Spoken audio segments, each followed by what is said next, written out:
chapter 11. Cast your bread on the water, and it will return to you.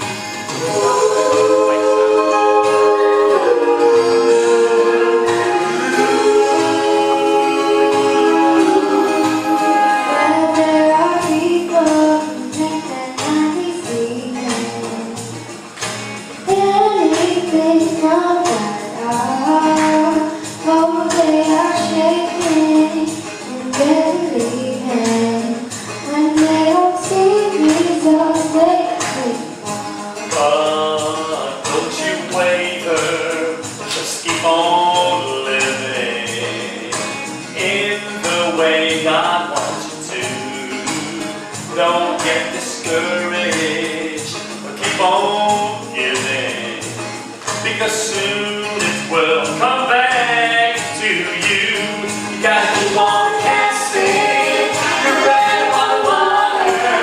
Soon it's gonna come back home run anyway. But keep on casting your bread on the water.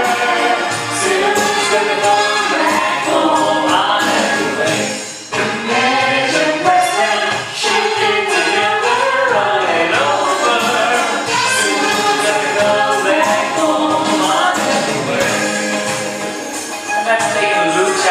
Verse 38. Give, it shall be given you. Good measure, pressed down and shaken together.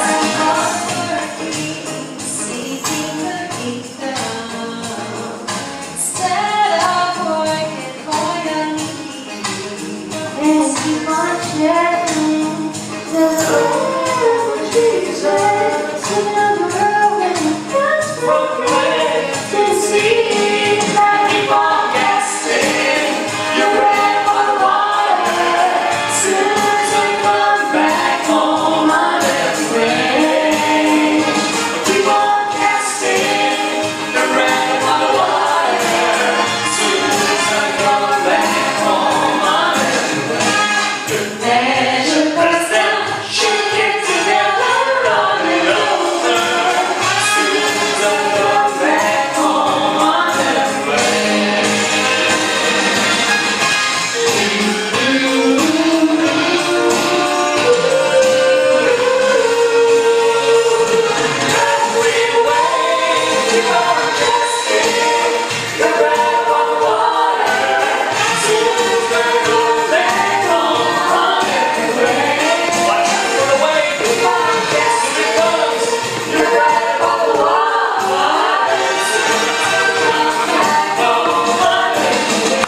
We're going to sing a song using a guitar. You want to use your guitar? Tica, will you use that guitar? Yep. Okay. Go for it. Okay. Hey, let's see. We want to borrow your guitar for a moment here. Debbie and Denise will sing a song. Oh, that one? Okay. Yeah, it's good. We still have to set that up. See, these girls, I taught them for 6 years how to play the piano. 6 long years. How to play the piano. After 6 years, they learned the guitar. asked them, I said, where did you learn how to play guitar? I don't know how to play guitar. I said, who taught you? You know what they said?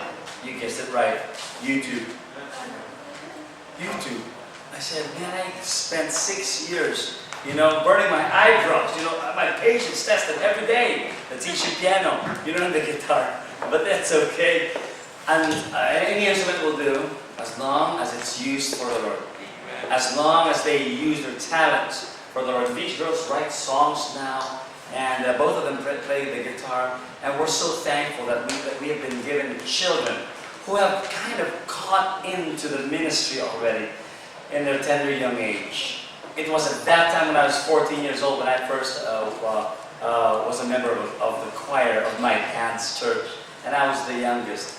But then never knowing that after a few years, I'll have our daughters do the same thing that we did. You see, the thing is, whenever we as the song says, you cast your bread on the water, you invest.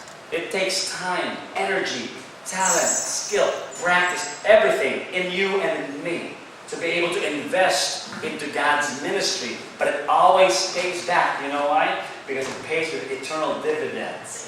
You invest on temporary things, you get temporary stuff.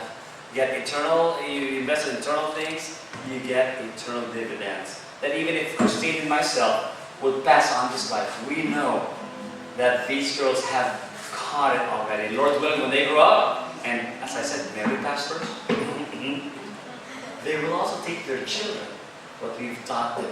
And the legacy goes on and on. Here's a song, one of their favorites. It's a song by a popular band, Cutlass, but they made the song popular. It's a song entitled "That's What Faith Can Do."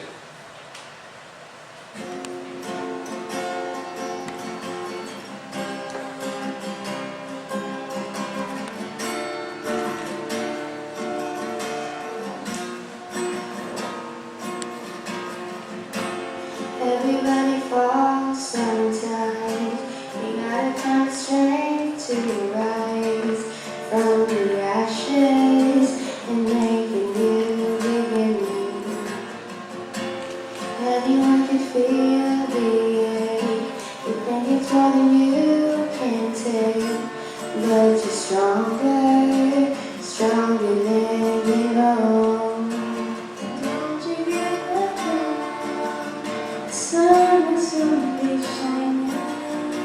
You gotta face the clouds to find the silver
tears flow down my face, Pastor.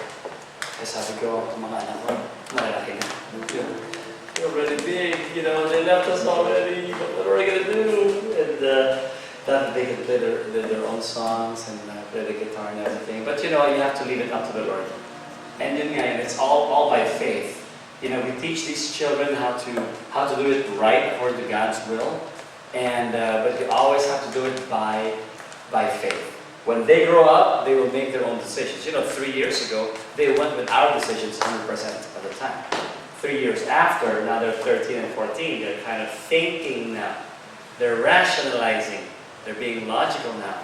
And I appreciate that. You know why? Because every time they do that, sometimes you don't agree, you know. But you know what kids do? They just want to be part of the family. They just want to be part of the decision making. And you know what? Sometimes we don't agree. Sometimes they say otherwise, I say otherwise. But you know what? Sometimes it works. When I go by what they want, it works. But most of the time when they go by what I want, it always works. Always. You know, in the car, whenever we travel, they can only do 3 things. They go homeschooling. I don't even call it homeschooling anymore because we're on the car always and they're schooling in the car. So it's car schooling. So they study inside the car, they sleep, of course, it's part of that, and they sing. We sing. So as a family, we practice in the car many times. So these girls, when they argue and fight, you know how girls could be, I say, if that doesn't start with the letter S. You know, you don't do 3 things in this car, sing, sleep, or study. If you fight, I'm going to scold you. So, but we enjoy it while we travel. We'll be here till Friday in Southern California. Then we go up to the Bay Area just 3 days. Then next Monday, a week from tomorrow, we drive 18, 20 hours to Oklahoma and then be towards the East Coast. We'll be in the United States until around Thanksgiving when we go back to the Philippines. So we'll be in prayer as we continue to travel. This song is one of Debbie's favorites. It's a song entitled How He Loves. And the song was written by, what's the guy's name? David Crowder. I think, yeah, it was played and popularized by the David Crowder Band. Beautiful song. How He Loves You and Me.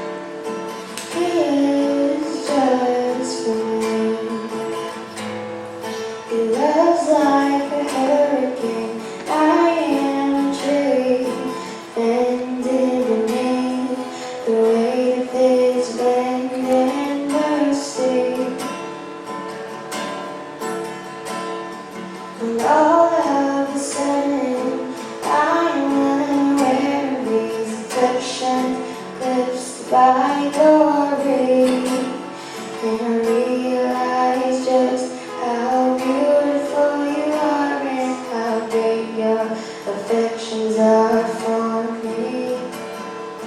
Oh, how He loves us so.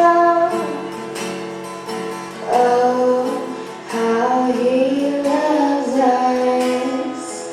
How He loves us so. He is just for me. He loves like a hurricane. I am a tree bending beneath the weight of His wind and mercy.